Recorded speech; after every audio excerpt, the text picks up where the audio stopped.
अफगानिस्तान पर security council की बैठक में बोलते हुए पी हरीश ने पाकिस्तान का नाम सीधे नहीं लिया, लेकिन उनके बयान से साफ था कि ये तबसरा पाकिस्तान के खिलाफ था। भारत ने यूएनएससी के अंदर पाकिस्तान के जरिए अफगानिस्तान पर किए गए हवाई हमलों की मजम्मत की है और कहा है कि रमजान के महीने में ऐसे हमले करना मुनाफकत है। इन हमलों में ज्यादातर खवातीन और बच्चे मारे गए, जबकि पाकिस्तान इस्लामी यकजहती की बात करता है। यूएन में भारत के मुस्तकिल नुमाइंदे पी हरीश ने यूएन की सिक्योरिटी काउंसिल में कहा कि एक तरफ इंटरनेशनल कानून और इस्लामी एकजुटता की ऊंची बातें करना और दूसरी तरफ पाक रमजान के महीने में बेरहमी से हवाई हमले करना मुनाफकत है। उन्होंने कहा कि इन हमलों में 6 मार्च 2026 तक 185 बेकसूर शहरी मारे जा चुके हैं, जिनमें से लगभग 55% खवातीन और बच्चे हैं। उन्होंने कहा भारत अफगानिस्तान की जमीन पर किए गए इन हवाई हमलों की सख्त मजम्मत करता है। ये इंटरनेशनल कानून, अक़वाम मुत्तहिदा चार्टर और किसी मुल्क की खुद मुख्तारी के उसूलों की साफ खिलाफ वर्जी है। उन्होंने कहा दहशतगर्दी पूरी दुनिया के लिए एक बड़ा मसला है। इंटरनेशनल बिरादरी की मुश्तरका कोशिशों से ही ISIS, अलकायदा, उनके इत्तेहादी तंजीमें जैसे लश्कर तैयबा, जैश मोहम्मद और लश्कर तैयबा के प्रॉक्सी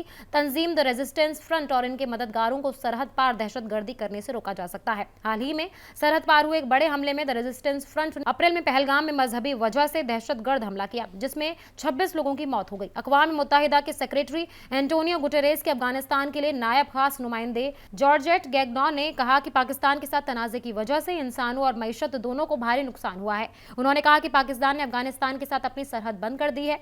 अब तिजारत का एक रास्ता ईरान के जरिए बचा है, लेकिन वहां भी जंग की वजह से दिक्कतें आ रही हैं। इससे जरूरी सामानों की कीमतें बढ़ने लगी हैं और अफगानिस्तान की पहले से कमजोर मईशत पर और दबाव पड़ रहा है। उन्होंने कहा अफगानिस्तान की 2 सबसे लंबी सरहदों पर बढ़ती गैर मुस्तकम पूरे मुल्क को कमजोर कर रहा है।